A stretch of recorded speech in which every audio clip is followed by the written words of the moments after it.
Welcome back, everyone, to the Onslaught Gaming 40k platform, specifically Ops. We have an amazing show for you today. If you're going to the ATC event, get prepared. We're talking to the man, the myth, the legend himself. But before we get started, as always, give us a big war cry. Ho! So, gotta love it, man. Gotta love it. I know you hate it. Being like active duty Air Force, it's like we don't have a cool war cry, but Hua is one that I'm familiar with. So, absolutely. So before we get started and break down everything with JD himself from Away Games, ATC, Captain, General, everything in between and above. Thank you to everyone who has subscribed. If you haven't subscribed already, make sure to share, subscribe, and big thumbs up.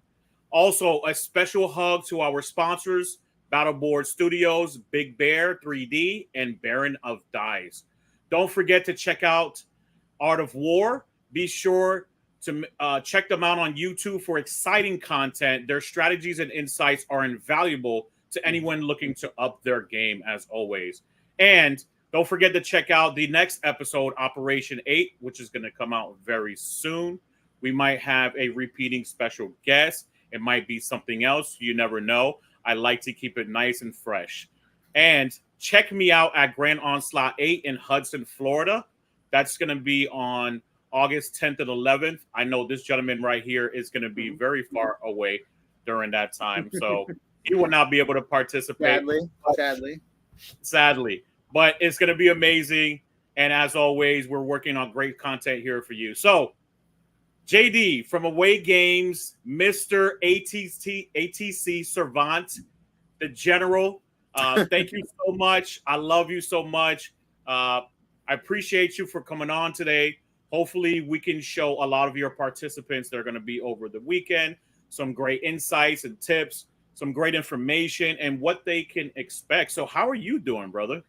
I'm good. First, thanks for having me, man. I know you're probably just as busy as I am, so I appreciate us both sitting down, making this happen, and giving each other time. I'm good. It is a few days before ATC, so as any tournament organizer, knows, this is the last time to get everything ready and prepped. I'll be leaving out in a couple of days, setting up, and then all the work for ATC the whole year kind of comes down to this. So. Excited about that. Absolutely. And I know it's going to be a fantastic show. Everything you do, we work together with so many things, right? You can see JD as well for all of you who are listening at Crucible. You'll be able to see him at the Onslaught Tampa Open as well, which is an 8-player team event. So there are so many things. There's so many other events that he has that I don't want to speak on. I allow him to whatever he needs to speak on, but there are a lot of things. You can check him out. He's usually on the southeast region, or the eastern. I would say East Coast, all the way towards Tennessee, if you will, for ATC. We just hit up Dallas though for the DreamHack Dallas event.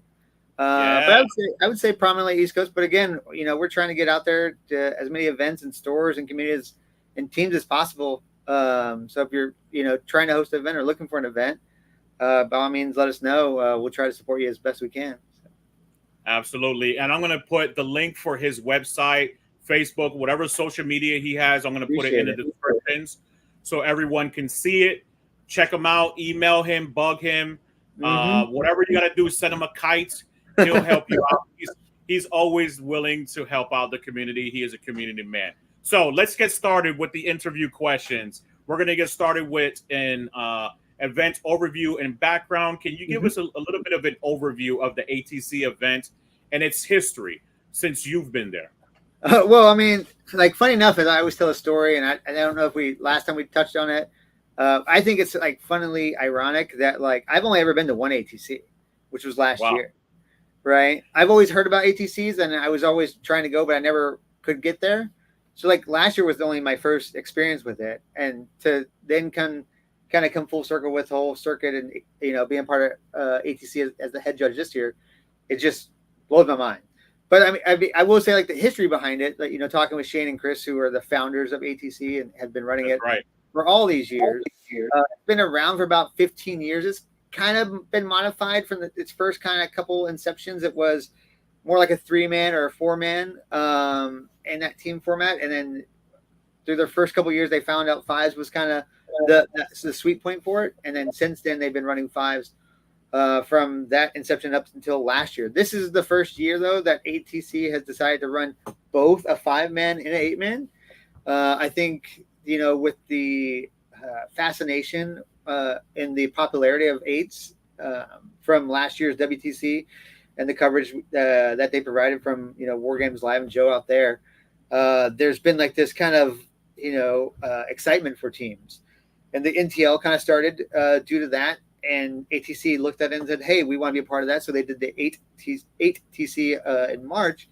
But now ATC, the culmination event that is taking place this weekend or this upcoming weekend is both 8s and 5s. So it's a very cool environment because it allows I would say 2 types of players, 2 types of teams to be in the same room at the same time, right?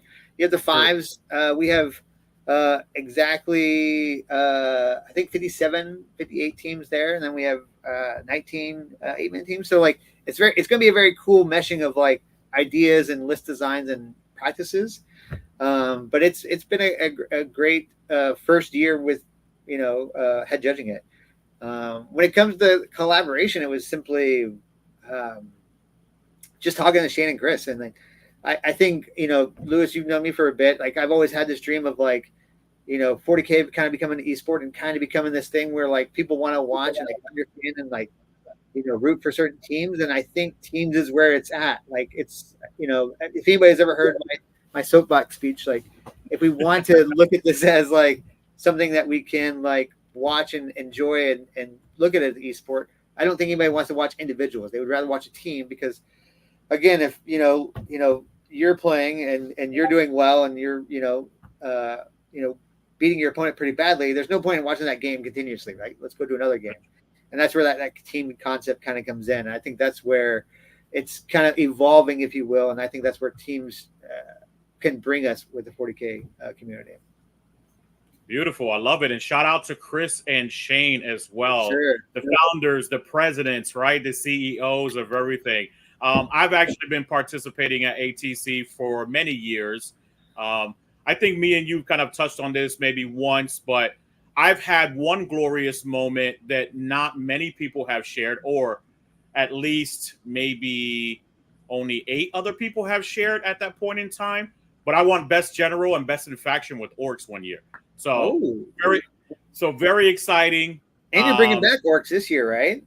And I bring Orcs to ATC every single year. Yeah. Every single year. That's my staple. That's what they call me for. Literally, I got a phone call and they were like, "You Orcs ATC. It's like a week and a half from now. I need you to come." And I was like, all right, let's do it. And, if I get to see you and I get to see all my other friends and make new friends, right? I love it. I'm excited. I'm all about it. And it's ATC, right? Originally, I wasn't anticipating doing this. My life is very crazy, but I found some time to do a lot of my videos prior. I do programming on the side for my job. But anyways, I digress. But yeah, I'm super excited. Thank you very much for you, Shane, and Chris, and putting this together. So on the event specifics, right? Go ahead, brother. What were we going to say? Yeah, I was going to say, I'm excited to have you, man, because I don't think me and you have participated in an event where like one of us got to play, right? Yes. Rather me and you kind of running events and this and that. So like, it'll be cool to kind of be the judge and watching you play and like, have that experience versus like, well, me and you're just going to sit here and watch other people play. So stay away from my table. That's all I got to say. Don't call us. Don't be raising your hand or anything. No, I'm going there to have a great time. I think that I have some great game etiquette, so I'm going in there to have a great time, meet new friends, right? ATC is always a great time. It is. It is. I mean, you have some people, right? There's always one or two. There's always a handful of people who just want to destroy your time, and that's not just this event. That's all events, right? Right. But I'm going there with my head strong, and I'm going there very optimistic. Well, good. I'm glad. It'd be great to see you, man. Absolutely. So I can't wait to see you too, brother. So the key event dates are July 12th, 13th, or 14th, and the location is Chattanooga, Tennessee. Can you Yes, walk sir. us through the event schedule and what participants can expect every single day? Yeah, I mean, so I'll kind of break it down with both because there's we're doing fives and we're doing eights. Correct. And so going through fives, you're kind of doing a 2-3-1 format for when it comes to rounds. So Friday morning we'll have the captain's meeting, and that's kind of the last minute time to have the captains asking questions. Luckily for us this year, we had a Discord kind of start to where captains were invited along with teammates, but particularly captains and the captain councils in Discord to have a discussion about rules and how things are happening prior to the event. But either way, we're going to still have a captain's meeting about an hour before the event kicks off. That will be specifically for captains asking any questions, go over anything, like look at the train, ask any questions they need to do, get any rulings that they can before the event, and for us to kind of give those details out. From there, Friday will start. You'll have 2 rounds on Friday. I'm just trying to look at the times on those. I think it's at 10 o'clock, but I'll double check. All right. Either way, so It's a good late start. People can sleep in a little yeah, bit. yeah. So then you'll have your 2 games. We'll still have lunch and all that. So that's kind of like your Friday, and you should get out relatively early. And I would say like Friday is like the fun night, but also realize come Saturday morning, the first game is at 8 o'clock in the morning, because That's the grind. Yeah. Unfortunately, because there's so many teams and because we want 6 rounds and we want it over 3 days and we want Sunday to be the shortest day, you have to do 3 rounds on Saturday. And so you're talking about 3.5 hour rounds plus lunch, right? You're talking like 11, 12-hour day. So to get the people out on time, we're trying to start early. So that's kind of Saturday. And then Sunday will just be 1 round. And then we'll go straight into, so it'd be a later start, but they can straight into awards and hopefully get everybody out there about 2:30 to catch their flights, drive home, and do all that. For eights, the only modification is it's only 5 rounds rather than 6 rounds. So they're doing a 2-2-1. Their captain meeting is offset from the 5-player captain's meeting. They'll play their 1 round on, 2 rounds on Friday, then 2 rounds on Saturday, then 1 round on Sunday. And then again, they'll all kind of, luckily it's like 3.5 hours to 4 hours for 5s and 8s rounds. So we'll kind of end around the same time, do awards all together, and then get everybody out of there. So quick question. Why is there a difference in rounds for 5 and 8? So people maybe understand a little bit better. So, I mean, one of the simplest answers to that is there's only 19 or 20 8-man teams, right? So if we can do more rounds, there's no need for that if you're trying to do, a winner takes all, if you will, for the 20. Yes. Because after 16, you only need 4 rounds. But there's a lot of ties in 8s and 5s. But because we have almost 60 teams this year, I think we're at 57 or 58 right now. For 5s, you need that kind of 6th round to balance it out. So that's why we went the way we did. Because if we did 5 rounds, technically, 32 is a magic number there. And then 6 rounds get you to 64. So absolutely. No, I knew the answer. I just wanted people to hear, right? Like at Crucible, I run 7 rounds because there's 124 potentially more participants because we want 1 solo winner, right? And that solo winner. So I completely understand, but I'm glad that you let the people know just so they can have a great understanding. Now, you touched up on the teams and how many teams are participating, right? How many people are actually coming out? I know there was a number put out there. I don't recollect, but I want to say it was upwards to 4. It's just shy of 500.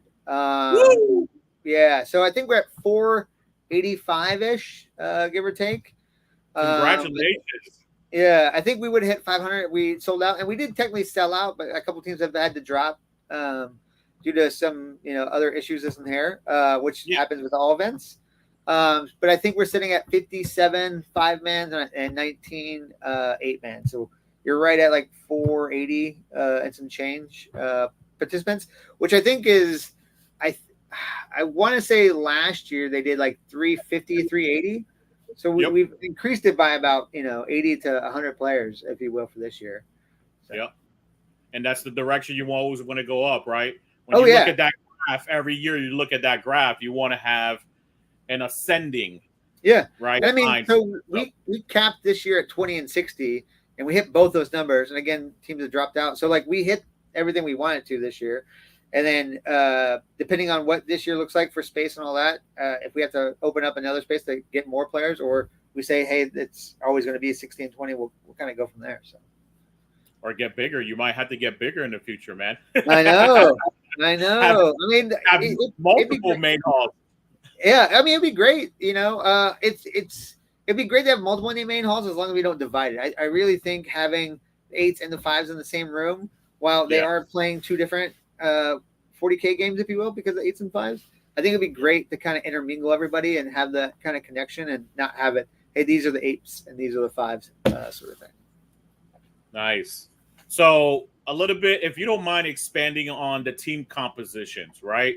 Mm-hmm. What are the rules and guidelines for the team compositions? I know you touched on that it's 5 and 8, right? How many rounds they're doing. But let the people know, you know, about the team composition, how maybe they might play their day out, just for anyone who's brand new to the scene and just coming in for the first time. Yeah. So, I mean, team composition for 5s, it basically mirrors what 8s are. So I'll touch on both a little bit, but they kind of go down the same path. So again, you have to have 5 players and 8 players. You're allowed coaches. A coach can either be a player or not a player. And then you're allowed 1 or 2 extra players, whether they be helping out, counting dice, doing whatever they need to do. But those are kind of like how the teams kind of break down. Again, 5s for 5s, 8s for 8s. Mm-hmm. And then in those compositions, team or individuals can only have certain armies, right? So once you use a codex or an index, if you will, that codex or index is locked to anybody else. A good example of that is like if you're doing Chaos Knights and you want to bring demons, if you want to bring 1 Nurgling unit just to do screening, you've now closed off that demon book from anybody else playing. And vice versa, if you do, Space Marines and you take Imperial Agents, no one else can take Imperial Agents, and so forth and so forth. So it's broken down in the sense of we're trying to make it to where there are more lists out there, or there are more armies out there, rather than everybody taking all Space Marines and going down that path. Now, again, it is locked to certain codexes or indexes, not too much, not to like a detachment. And that is one question we always kind of ask is like, everybody we know probably has 1 or 2 Space Marine armies, and people want to bring more Space Marine armies. Yep. But we kind of follow the same thing that WTC and a lot of teams have said is like, hey, at the end of the day, we'd rather see more armies rather than like multiple Space Marine armies. And while there is like Grey Knights and so forth, we do lock it to a codex or index. And so that in itself is kind of broke down. Again, 8s are 8s and 5s are 5s. When it comes to, do you want me to go over like how pairings could work and like how the composition kind of works for that as well? Or yeah, absolutely. Just for people who've never been there before, right? That'll give us some tips and tricks and how to help them out. Maybe the team leaders don't know, right? Yeah. A little synopsis of it.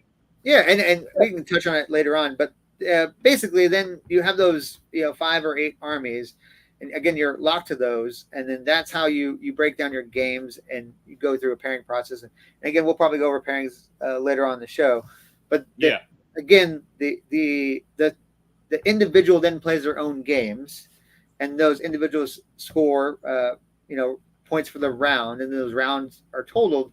That's how you kind of have the winner when it comes to 5s and 8s. And I will say, like, the thing you'll see with most 5s and 8s, more 8s than 5s, but there's going to be a lot of ties, because with so many games going on, you could have 2 kind of blowout wins on either side, and then 2 kind of close games, and it could come down to 1 game, whether it be a tie or a close game for the actual win. But there are more ties than individuals, just because you have 5 players. You will compiling a score against another team. So, right. I like that. So, going into the wonderful terrain that you use, that you provide for the entire community, can you describe the terrain setup and the role of Big Bear Away Games terrain? And we're going to do a commercial here right after this one as well, after these questions, so people can see exactly what we're talking about. So can you just provide us how the terrain set up and what's the role? How is a standardized terrain impact the gameplay and the overall experience? I mean, so again, I'll break it down for 5s and 8s because sadly, I don't have enough terrain, or Away Games doesn't have enough terrain to provide for both 5s and 8s. At the end of the day, I mean, you're talking 96 tables plus, or 80 tables plus another 125 tables, something like that. So 200 tables. We only have 90 tables right now, so we can only do one or the other. So for 5s, it's going to be ATC terrain along with a friend of mine, Brian Delgado, who runs Green Dragon. He's bringing in the other terrain. So all the 5s except for the top tables will be those standardized terrain. And so that terrain is all MDF and painted beautifully and all that. But those will be the sets and terrain that they use for 5s, besides the top table. And then for 8s, we're using the Away Games / Big Bear standardized terrain that you'll see later on in the commercial. But that's the terrain we're using for all the 8s. Now, this is modular terrain, so we're able to build and take it apart, kind of like Legos. I will say, after Pariah Nexus drops, we did have to shift some terrain. Luckily, our U stayed, but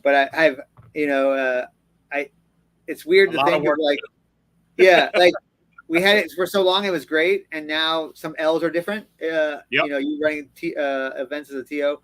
There's technically like 3 different layouts, even though there's 8 layouts, but there's 3 different terrain layouts, if you will. And so we had to build those tables for 8s to make all those layouts. And luckily we were able to because of Big Bear's amazing terrain and the modularity behind it. But so basically all the tables will look like the GW layouts should look. The 2-inch areas will be 2-inch areas. The L's will be L's where they should be. And then the U's will be where they should be.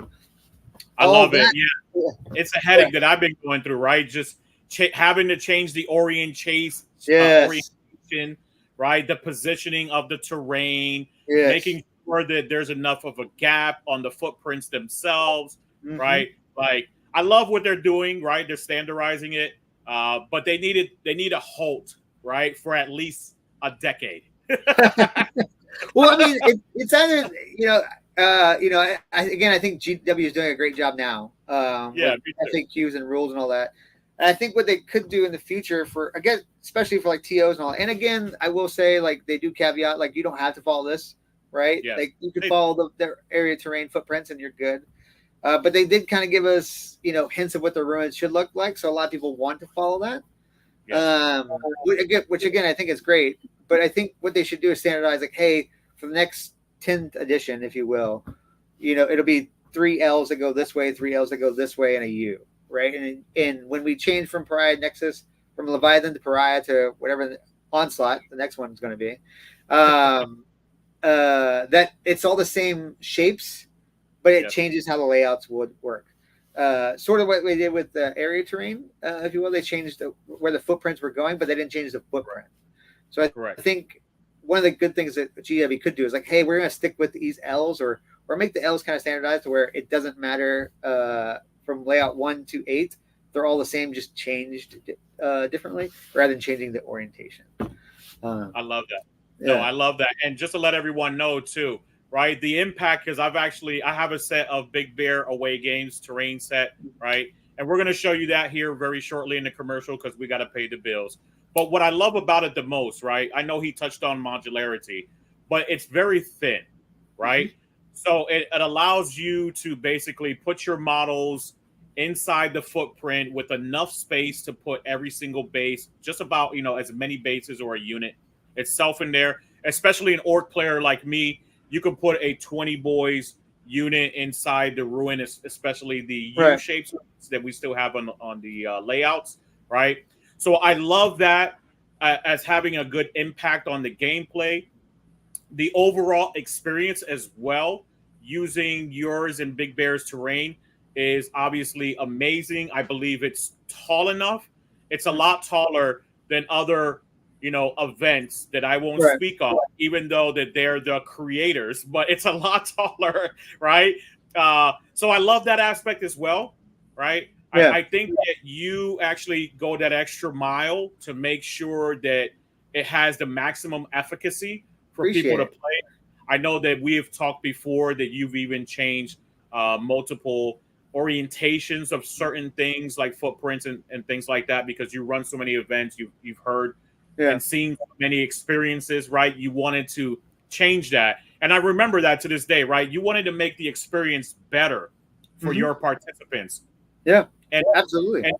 And me being in the same position as you, right? Just on a smaller scale, I know what it feels like to make sure that your terrain is, efficient for your players, so they're satisfied, so they're happy with your event, and they're not complaining about, hey, you have a rock, right, a literal boulder on this 10, this 5x10, right, and I can't put anything in it because right, you wanted to go for a theme and you wanted to go for pre-painted models or our terrain rather, and you've had this sitting in your D&D tray for the last 20 years, right? So I really appreciate individuals like yourself.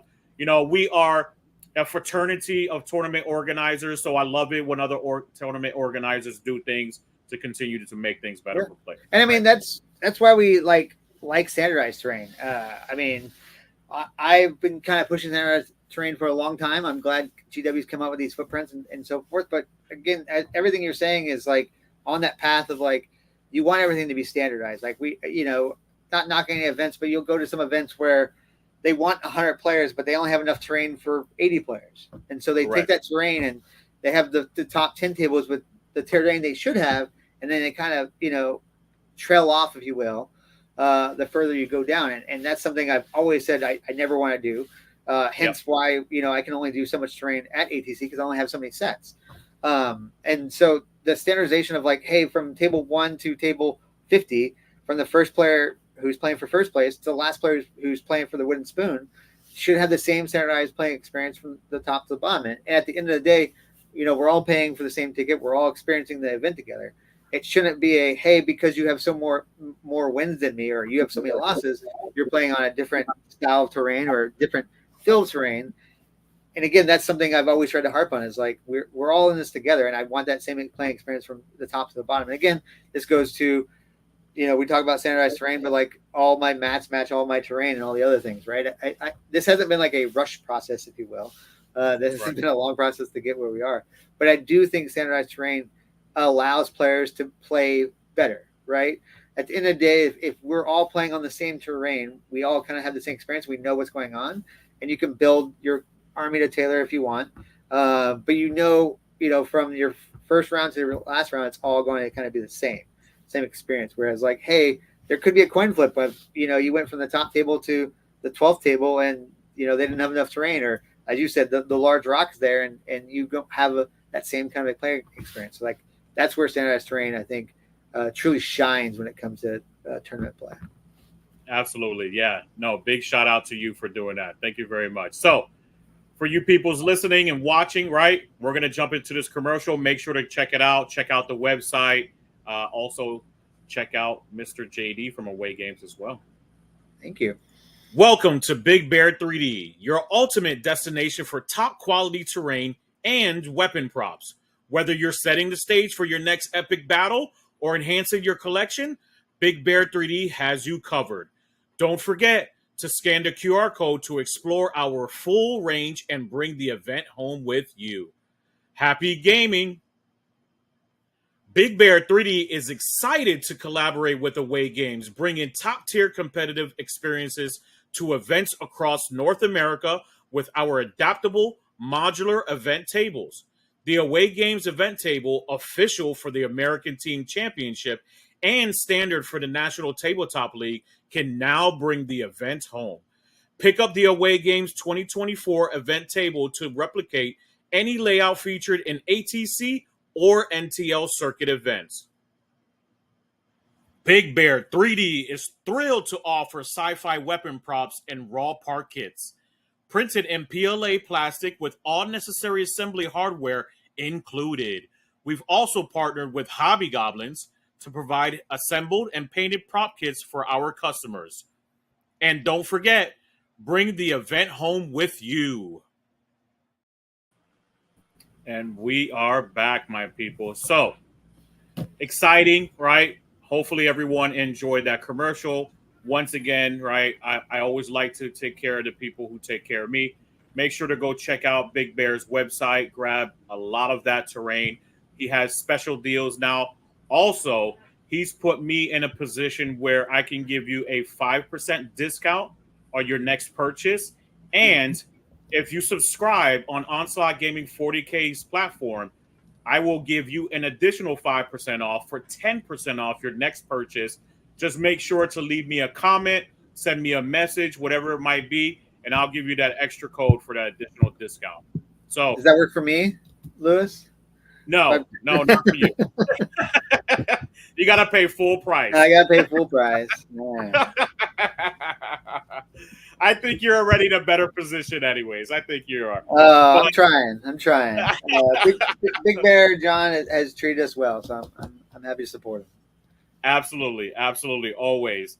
So getting back into the question, so gameplay and missions. So hilariously, right? At least hilariously to me, the missions for 5-player team are BJPAIN and GW layouts 1, 2, 4, 6, and 8. Yep. And for the 8-player, it's BJPAN using GW layouts 1 through 8. Yes. Right? So, are there any specific rules or strategies players should be aware of for the missions themselves? Well, funny, again, hilariously enough, when I picked those missions, I did not realize, so I just picked the missions, and I'll get into, some of the specifics for the missions, but I kind of, looked at them, figured out what worked and what didn't with everything and layouts and all that, and, randomly picked the letters I wanted. And then in turn, I was like, oh, I want to play, this layout first and this one, and just put them in order. And when I posted them out to people, they were like, oh, you see what this is? And I was like, never even saw it. So it was hilarious because it was brought up in Discord. They're like, oh, just remember this. And I was like, I didn't even see it.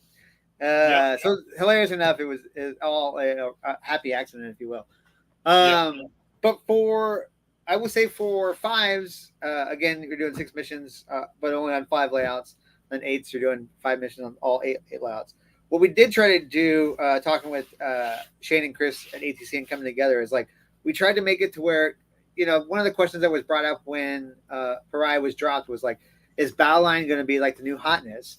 Our mission is going to be all battle lines, so you have to bring battle line, or are they going to be no battle line? No one cares about battle line. So we did try to do a mix of battle line and non-battle line missions. I think there's 3 and 3 for 5-man, and I think it's 3 and 2 for in favor of battle line for 8-man. But we did try to make an emphasis on hey, there should be missions that battle line does help you, and then there should be missions that it doesn't matter. Because again, if we only did all battle line or no battle line, then it kind of changes the dynamics of the armies, especially in teams. So we did try to take that into consideration. And everybody bring up 200 orc boys. Yeah. Right, exactly. Or you could bring the guys that don't bring any battle line, right? That's right. I'm just bringing this. It's just tanks. Yeah, I mean, it reminds me of 8th or 9th when hey, to get CP you had to bring detachments, and then people bring the Rusty 17 or whatever the guard were called, the something 32, Loyal 32. Loyal 32, correct. Yeah, to get CP to then use it on something else that was not part of that detachment. Correct. So we did try to make it fair, if you will, for battle line, not battle lines. We did try to pick all the missions that work with all of the layouts for 5s. All those missions are played or recommended, if you will, for all those layouts. There's no issues there. For 8s, it's a toss-up because only certain layouts can be played on certain ones.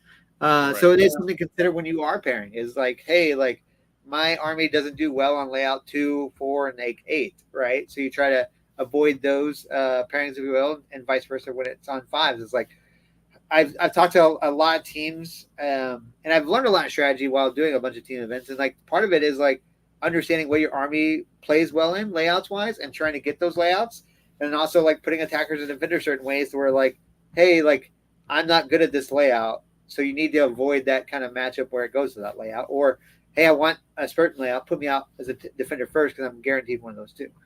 But overall, like the missions are picked to kind of give balance through the entire event.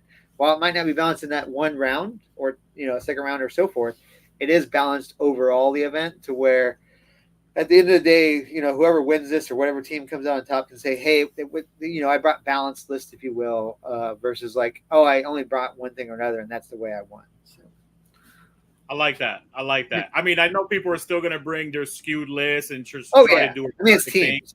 Yeah. Right? Yeah, it's still teams, right? So people are just going to be like, put me out there, boss. Like, I have all of the elite things, right? I have all the monsters, the monster match, and things like that. So, no, I like that. I like how you broke that down. I actually looked at that, and I understood exactly why you varied. I do the same thing, right? When Pariah Nexus came out, I want to make sure that I don't cater to battle lines entirely. So I love how you set that up. So and I mean, go ahead, brother. I was going to say, all you got to do is, and this is for other organizers or like judges out there, is just look at Pariah Nexus, look what battle line can and can't do in those. I just took the document and highlighted what, blue was battle line and green wasn't, and like red was like stay away. And you kind of put those out there, and then you kind of mix and match and go, oh, we're doing search and destroy on this one. Cool. I need a tipping point on the next one. And then I need to do what's the other third layout that we're doing. I know it's tipping point. I can't think of all five. But like there's certain layouts like the old Dawn of War and the no longer kind of gets played because it just doesn't fit with any of the missions now, which is okay, right? Like it's weird to say like there's 8 layouts, but realistically like 2 of them aren't good layouts, if you will, 3 and 8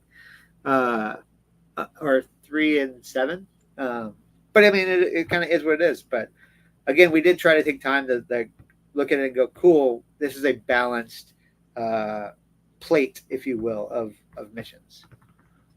I love it. Yeah, I knew you knew what you were doing when you didn't add QRST, right? The last 4 QRST. I know you've seen us and me question that in one of our little secret groups. And I was like, because I noticed that as soon as it dropped, I was like, hey man, this looks intentional for us not to use it. So for any of you TOs out there, right? Do what you want. I'm not telling you what to do. I'm not saying here or there, right? QRST are intended potentially not to be used, right? Right, and I mean, it's all GW has done very well to say it's all recommended, right? Like this is a recommended layout. Doesn't say you can't not use other layouts. Correct. But as you said, QRST, especially ST, there's only one layout that works with those missions, and I think it's 3. Maybe it's 3 and 5 are the bad ones. And then Q and R only works with 3 and 5. And outside that, all the other ones kind of at least have 5, if not 6, if not more missions that can work on them. But the last 4 need some loving or need some changes on it. And funny enough, we can bring it up as the old Silver Skull is now the EOD one, whatever it's called, is still at the bottom and still probably will never get played. But. So what should players bring with them to the event? We know the common things like armies, but is there anything that you kind of want to highlight, or maybe there are things that you rent out or assist people with that they should either bring with them or grab from you that you will have available? So funny enough, you talk about renting. I'll touch on that real quick. We did rent some cards. Those are all sold out now. Okay. So no more, we can't rent out anymore unless we get some more by the next couple of days. But if you have your carts, I would recommend, like, this is a big, convention hall, right? If you've ever been to a large event, you don't want to haul your army around. So having a cart with shelves is great because you can put, your army on the top shelf, all your rules and everything on your middle shelf, and all your beverages and snacks and all that on your second shelf, or your third shelf. I would recommend if you want to bring snacks and drinks like water, hydration, all that. There is going to be like water fountains and everything there. If you have a bottle, I recommend bringing a bottle. There is concessions in the back, so food, drinks. There will be alcohol there. So bring some cash for tipping and cards and all the other stuff. I think they'll let you run tabs. I don't know. I think they did last year. But all the things that you already have, like your army, your dice, tape measures, you should already be bringing.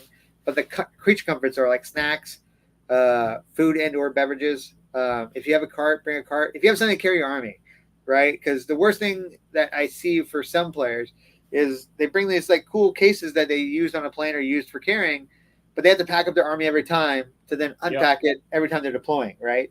Especially if they don't have trays that they can pull out and like easily deploy from. So part of that repetition is like after a while that does get mundane of like putting it all back and forth. And again, you're talking about players playing 5, if not 6 games over 3 days. So now you're talking about a travel day on Thursday, 6 or 5 games over 3 days, with one day having 3 of those games.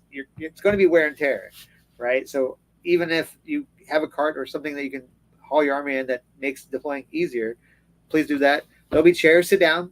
Sitting is a big fundamental key. I would say hydration and sleep, but we all know 40k events, so there won't be any hydration and or sleep. But we do recommend that. But again, it's just creature comforts, right? Like bring soft shoes if you have those like cool rubber mats that some people bring from their kitchens, or I don't know what they're called, chef mats or whatever, the gel ones. Bring those because you're gonna be sitting on your feet for a while.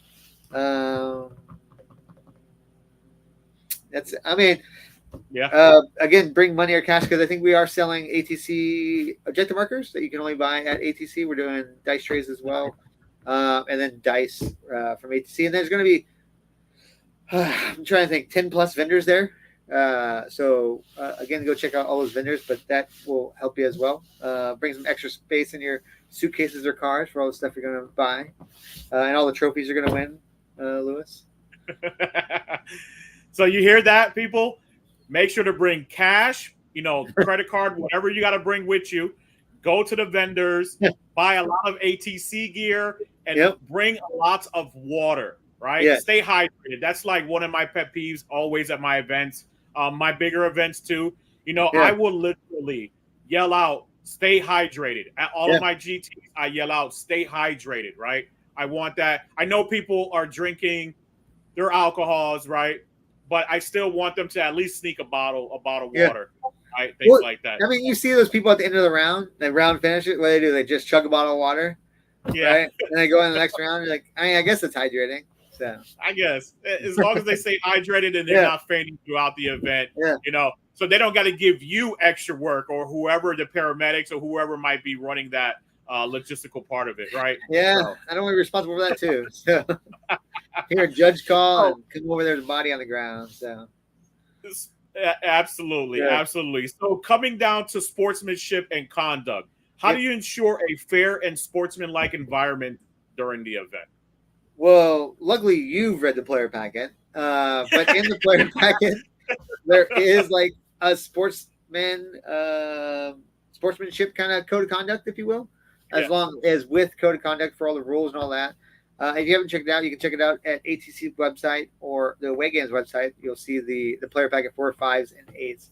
But there's probably, 7 or 8 pages worth of like things you should and shouldn't do, how we judge sportsmen, what's considered a yellow card offense, what's considered a red card offense, what's considered a penalty, like what we're looking for, like all the things that you should and shouldn't do.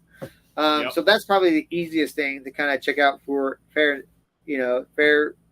and sportsmanship. But again, you're gonna have the judges walking around. One of the things I always harp on, and I'll take the second to talk about, is like, if you don't feel comfortable or there's something going on that you don't like, or there's a rule or something, call a judge, please. Like, we'll come over and help, right? Like, at the end of the day, like, the worst thing that can happen is somebody come over and go, hey, I just had like an hour and a half of this guy and I didn't have any fun. I'm like, well, why didn't you tell us about that before? Like, I don't want to like bother you. Like, no, bother us. Like, the judges are there for a reason. Sadly, we only have 10 or so judges, and there's 400, 500 plus people, so we can only see so much. But don't be afraid to call us over, whether it be a sportsmanship thing or a rules question or this and that. Like, that's what we're there to do, and we can't really correct something 2 hours later or 3 hours later, right? So the sooner you bring it up, the better.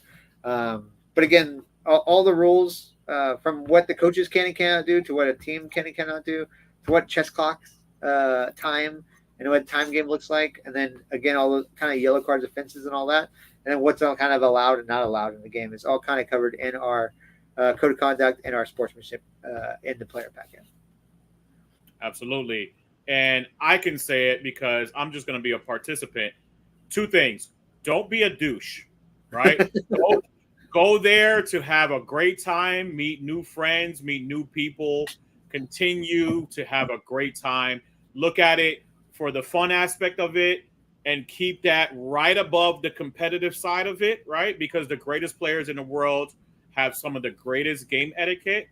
And second, when it comes to game etiquette, right?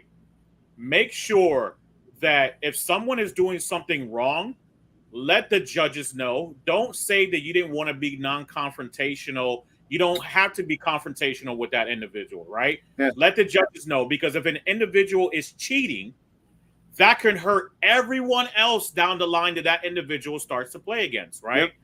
So let JD know, let the head judge know, let a judge know, so they can rectify it, right?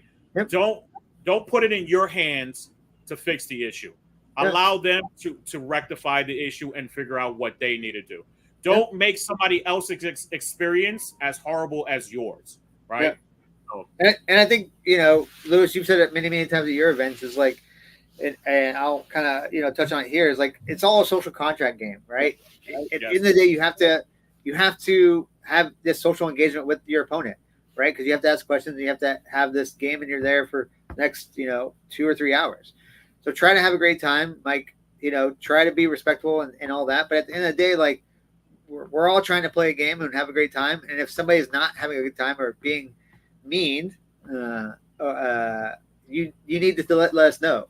So that A, we can talk to the individual, or B, if we have to sit there, and have one of our judges oversee the game because such an individual was being mean, we will do that. All right, love it. So let's harp on the prizes, the fun things, right? So we've already talked about the conduct. People are sitting there like, but they already know that. But let's hear about the prizes. So what prizes and awards are available for participants, and how are they determined? Winner takes all. No. So the last team standing. Got it. No, so we have the standard prizes, the first, second, and thirds for both 8s and 5s. We have best painted, so it's going to an individual. We've tried the team award sometimes, but that's kind of hard when you kind of go down that path. So we're trying the individual awards again. We are doing the best sportsmanship / team. So if you have that team that's having a great time and no one's had any problems with them and they're fun and energetic, that's one award to kind of go for. I do believe that so we are giving away the ATC Circuit Trophy, and that was the team who scored the most points throughout the year at the ATC Circuit. We'll be giving away there. And then there's a bunch of other random prizes, but it's pretty standard with, first, second, third. There's a best general, as you won before. There's also faction awards, I believe. Don't quote me on that, but I'm pretty sure there's faction awards. The best painted, and then sportsmanship. So tons of prizes. Love it. Yes, sir. Absolutely love it. So how can the community support the event and get involved? And are there any sponsors or partners that you'd like to acknowledge for their contributions and things? I mean, the community already supports us tremendously, right? Like, the community in Discord, the community that has been helping out, they're reaching out to us. I would say 99 out of 100 are polite and kind and have been trying to help ATC and appreciate what we're doing. So we do appreciate the community support we're already getting. For community support, how they can get involved in for future is like, hey, like if you want to bring an ATC event to your area, by all means, let us know. We're always about working with communities and new teams. I just got off the phone a couple hours ago with a possibility of another event for the ATC circuit. And again, we try to bring those events to communities, like that feel of what ATC is to the communities. But getting involved is simply like just being a good spirit, sportsmanship or a spirit of the game. In the sense of just be a good person, right? Like have that community support, like understand that we're all in this together. At the end of the day, we're all part of this community, part of this family of 40K teams, ATC and all that. And support each other. Like if you see something wrong, say something, right? If you see something right, say something. The person who calls a judge doesn't have to be the person who sees something going wrong. Like that involvement in itself Support could be in the sense of vendors. If you're trying to get your name out there for something, by all means, talk to ATC. We can probably hopefully get you a vendor spot or get you a shout out there. And then for us, for sponsors, there's probably too many to name and list. But like all our big main sponsors, whether it be Table War, the Army Painter who sponsors the NTL, Art of War, who's now more involved than ever in team events, A-Case, Big Bear, Onslaught Gaming, so many other players or communities. But then also, I just want to give a quick shout out to like three of the people who kind of help Away Games so much is Catherine, who's our art and marketing director, if you will. John over at Big Bear, who does all of our printing over terrain. Lewis, met Catherine at a couple events, and then Eli Lister, who does all the painting and everything for Away Games. All those people together have made Away Games what it is, and I'm just running around throwing terrain everywhere. So. Love it. You bring the whole community together, man. Everybody helps out and makes it a wonderful time for everyone to enjoy at ATC and all of the Away Games events as well. So speaking of ATC, what are your future plans for ATC, and how do you see the event growing and evolving in the coming years? Yes. So funny enough, I won't go into the exact details because even you don't know, but it'll be announced at ATC. So we'll be announcing the new ATC circuit. Lewis, about one of the events. Wink, ahead. But so we'll be releasing kind of the dates and the locations of the ATC circuit. Right now we have 3 with a 4th possible location for that. That's kind of the future plans of that. I think going forward with ATC in general, if I believe 5s and 8s together will go well this year. And if it does, we'll continue doing that and still kind of be the pioneers, if you will, of like the largest team event in America with 5s and 8s. Again, I think it'll be a great mix of like, the idea of like, hey, some 5 teams will get to meet some 8 teams and maybe they'll do 8s next year. And some 8 teams might go, hey, we'd rather have 2 5s and go back down there. So that's kind of the future plans when it comes to ATC with the circuit, but also with ATC in general. Is we're going to continue keeping, that forward mindset of like, hey, we want to be the best when it comes to teams and keep pushing to bring as many teams as together. And I don't think we'll ever lose 5-man. And all we're going to do is hopefully gain more 8-mans and be able to present both events under the same roof for ATC 2025. I love it, brother. So thank you so much for breaking that down for everyone.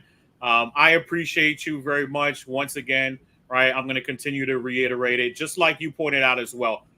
When calling over the judge, it doesn't always have to be bad things that you point people out for. So I always want to give you your grace, your flowers, right? And what you do for the community. So thank you once again for everything you've done, right? Let's continue with the ATC. Let's continue to have the amazing experience that I've had for over 8 years that I've been going there, right? And I know you'll continue to bring that. I had a fantastic time last year. I know I'm going to have an even better time this year. I'll check you out. I'll poke fun at you and I'll pinch you on your side and stuff like that. You'll probably be the first judge call. For good things. Good things. Well, so we have this video's going to go out now. Everybody's going to do it. But we had that kind of judge talk, like who's going to be the first person to call a judge? Like how far into a round will we get a judge call? And it might be at pairings, right? But it's like, probably. It might be Lewis just being like, judge, and we walk over and he's like, I just want to say hi, right? And that's it. Maybe walk this whole way. Yeah. Everybody's going to try to beat me to the punch. Yeah. But thank you so much, brother. Much love. I will see you in a couple of days. Yes, Thank you for the opportunity to have you on the platform. Make sure, JD, to share it with as many people as you like as well. Spread this out with the community if you don't mind. And for the participants that are actually watching, as always, thank you for watching. We love you. Your support means the absolute world to me. Please make sure to go check out Big Bear's website. Please check out JD from Away Games. Hopefully, if you're not going to ATC this year, we'll see you at ATC next year. And there's other events that me and JD are going to be talking about that's going to be going out through that we're going to be working out together. So we'll do more videos on that. But for now, stay tuned, continue watching, and thank you so much. And like, share, and subscribe as always. Take care.